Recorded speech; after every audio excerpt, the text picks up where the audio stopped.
What is up, guys? It is Christ, and we are back with another video. Welcome back to Megadeth Monday. Welcome back to the channel.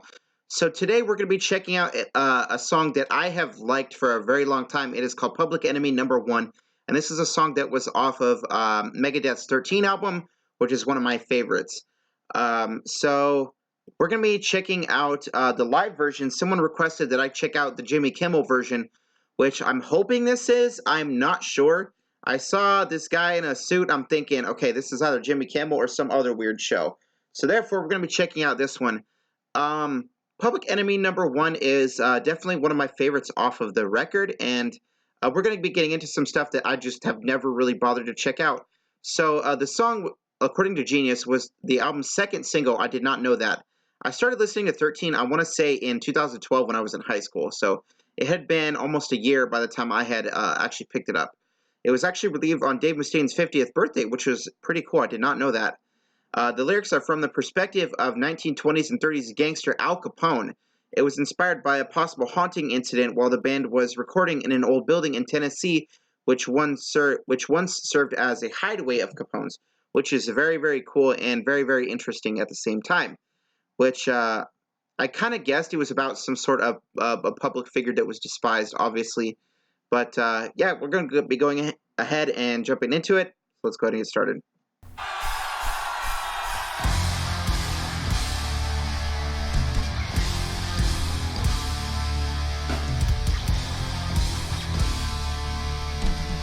Oh, they're in. Okay.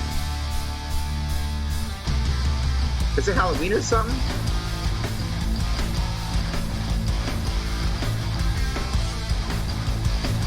That's awesome.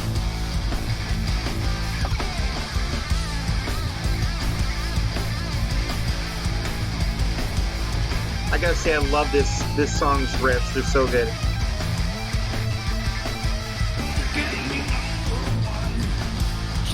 It's freaking stuff.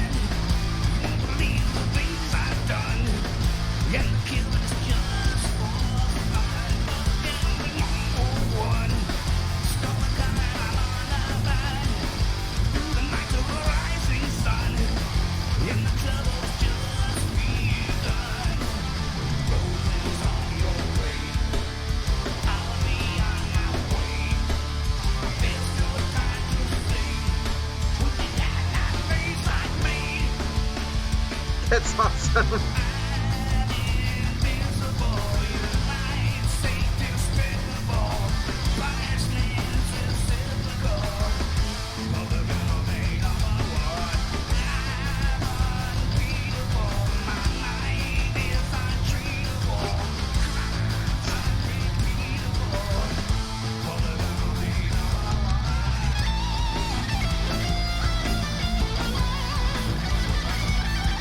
That's crazy to have to do this stuff in costume.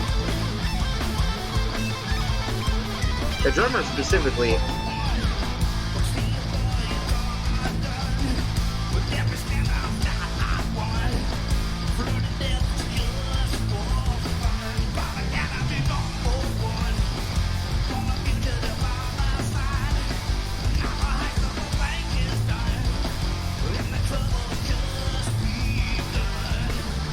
So he's not actually wearing a mask.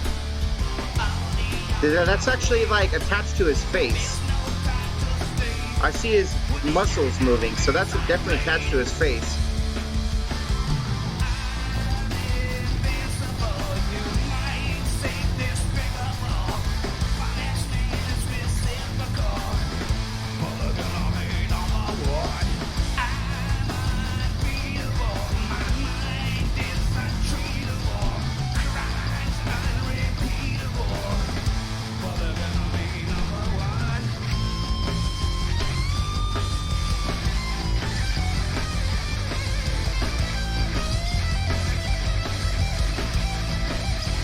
I love his guitar. His Explorer looks awesome.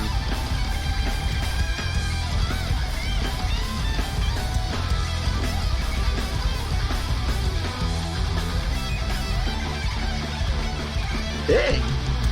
Dang, son.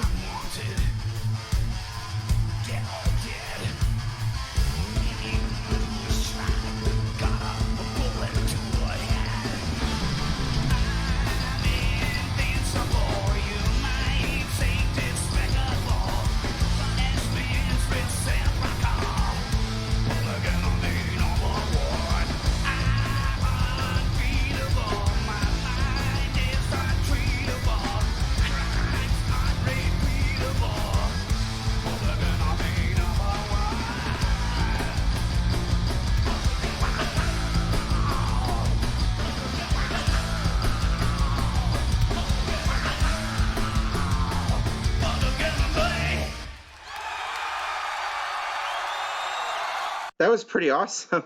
I did not expect them to be in Halloween costumes. I'm gonna just sort of mute this and let this play in the background as I'm talking about it. Um, Come on. Oh, see what I'm doing wrong.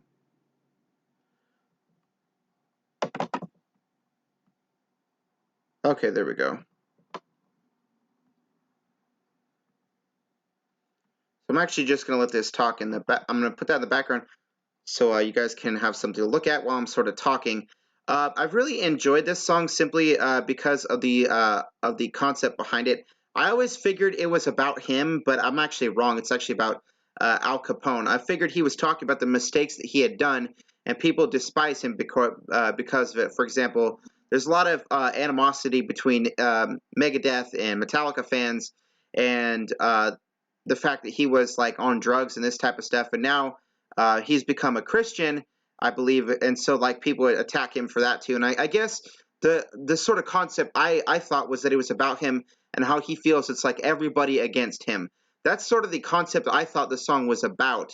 Um, but I can see now that it is definitely about like sort of, I don't know about Al Capone, but definitely a despised public figure. And I guess it could be about really anybody. You could put anybody in that sort of context. Uh, there's a couple specific lines though for sort of like a gangster type of person. For example, where was it at? When he had said, the posters say I'm wanted dead or dead. Anyone who's tried got a bullet into the head. So that's definitely specific to gangsters, and you could say that it was for Al Capone. But there's definitely a lot of different people that could fit that criteria. I'll tell you that much. Um, But looking back, I think that yeah, it's more closely related to sort of gangsters or a very despised public figure.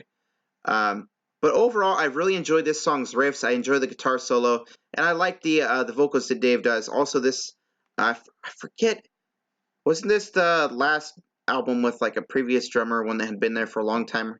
I believe that's what happened. But the drummer, wait, no, I think this was a new drummer actually. Regardless, 13 is definitely one of my favorite records. This one, Never Dead, and there was another one on the record. I can't remember what it is right now. But this album's definitely got a lot of really strong songs. I never quite understood the hate for it. Before this channel, I never really paid attention to like hate that albums or bands get. But when they did, it always got me sort of fired up because an artist has the right to express creativity, and they don't have to listen to people who criticize them because ultimately they're not making music for those people. They're making music for themselves, and if they want to make like a softer album or a change of direction, who are fans or other people to tell them what to do? That's just my opinion on that sort of thing. I've never really quite understand backlash for bands that like change the sound or like decide to do something different. I never quite understood that sort of backlash.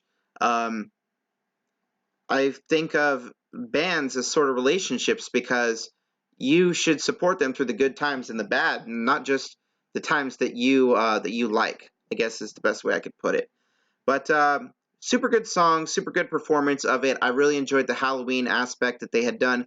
I thought that that Dave here right here was just wearing a mask, but I think this is actually like special effects makeup that they put on his face. Simply because when I see him talk, I'm seeing like muscles and stuff move, which is pretty cool. Guys, I hope you enjoyed it. It's going to be all the Megadeth for today. I have a bunch of different recordings to do, and so I do apologize for that. You guys would have gotten more, but I have to do that. Oh, I also completely forgot to mention that like the set itself, like the drums and everything else, is sort of Halloweenified. The drums have this like weird looking tube thing on them. The guitars are like really kind of themed in that direction too. Overall, just really good performance. I think the only one that I think Metallica had done something similar. They did Seek and Destroy for Halloween, and they got all dressed up, which was pretty awesome. So with that out of the way, guys, this has been Christ. We will see you later.